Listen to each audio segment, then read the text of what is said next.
It's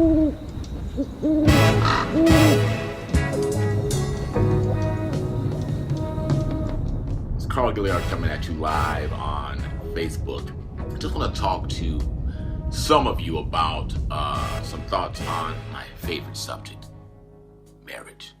Yeah. I was on the phone with a good buddy of mine, and we got steered into a conversation about marriage. Let me just say at the outset, many of you will not agree with what I'm about to say. In fact, I'll agree that most of you should not try this at home because this is not for everybody. Secondly, as much as I talk about marriage, I agree that it is not for everybody. If you don't want to get married, that's cool.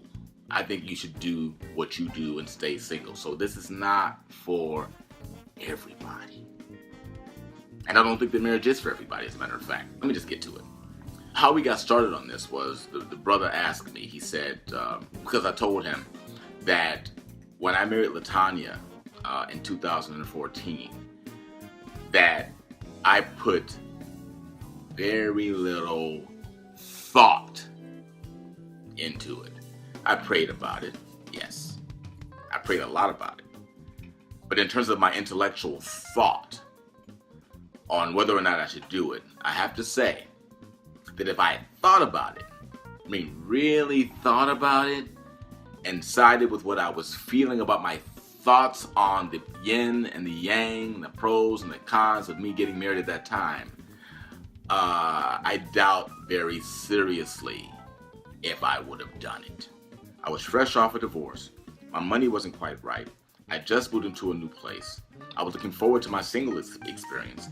There were women who I was looking forward to dating and exploring who I put on the shelf for LaTanya because she was just so extraordinary. There are a lot of these same things that a lot of men experience in terms of not getting married because they're still kind of wading through all of the opportunities and the thoughts about marriage, what's happened to them, what they've seen their friends go through, and all that stuff. I married LaTanya primarily on my gut. And my gut was informed by my mistakes and informed by the level of maturity that had been the result of my experience. And that's what really informed that decision.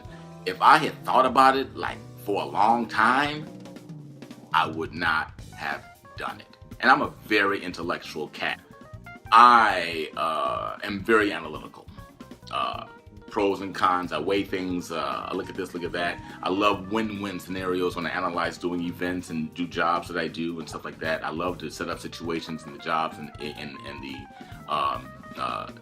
things that I do professionally into win-win scenarios for everybody. I love doing that. So I'm very analytical. But when it came down to this, if I had treated this analytically, I would not have done it.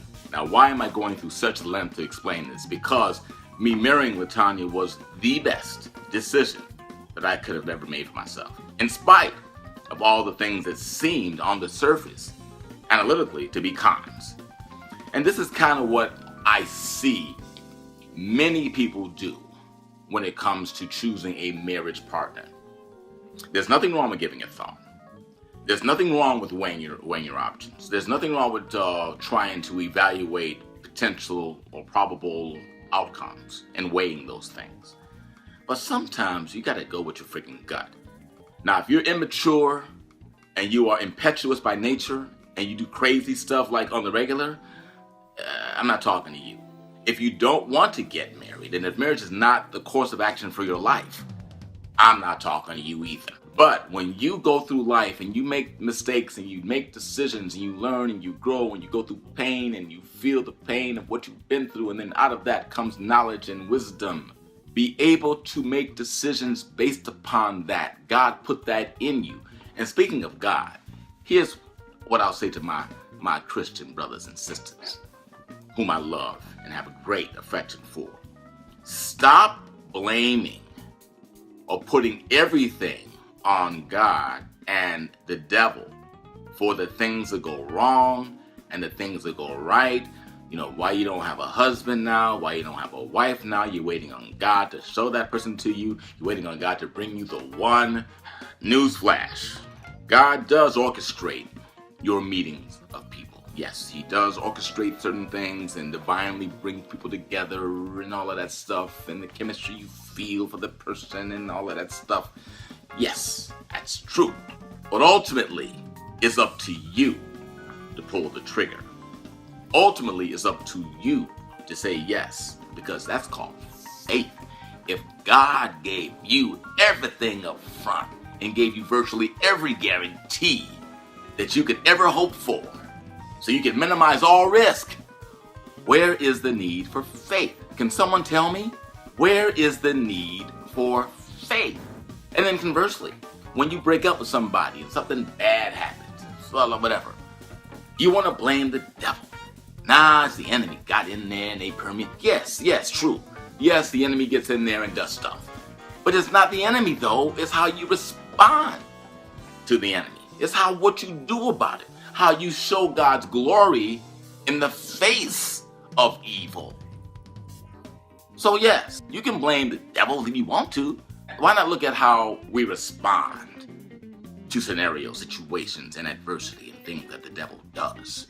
I'm not diminishing the idea and the lack of power of the devil. I'm simply saying that we have power over all of that. Greater is he who is in us than he who is in the world. Remember that? How come y'all don't remember that scripture when the time comes and you start divorcing and bagging on people and all this kind of crap? I also believe that people, for the most part, do the best they can with what they have at the moment. Right? No one's trying to be out there hurting for the most part. No one's really trying to hurt or disparage people. People are doing the best they can. But I just want to get out there and really discuss with y'all about this whole idea of marriage and how we, for the most part, over-intellectualize the whole idea of getting married. Fools rush in. I'm not trying to tell you to just go out and get somebody at the bar at church and have a latte at Starbucks and get married tomorrow. I'm not saying that. But what I am telling you is from experience. I put more thought into the first two marriages than I did into this one. In terms of thought, time, counsel, premarital counseling, I put a lot of effort into both of those, especially the second one. Thought, premarital class, marital mentors, all of that. All of that. Now, I was younger then. I'm more mature now. Right? I got that. So that's why I'm saying that the level of maturity you've got to own and know where you are. But please don't spend a bunch of time thinking about it.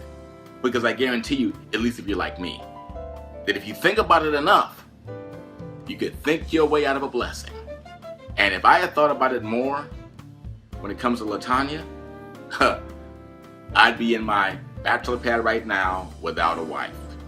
Because I would have definitely found a way to not do it. There's no way possible to minimize the risk factor to zero. It's impossible. It's Carl Gilliard on a Wednesday. By the way, look out for what's coming next with LaTanya and I. We are going to likely end up with a radio show, and you'll hear more details about that soon.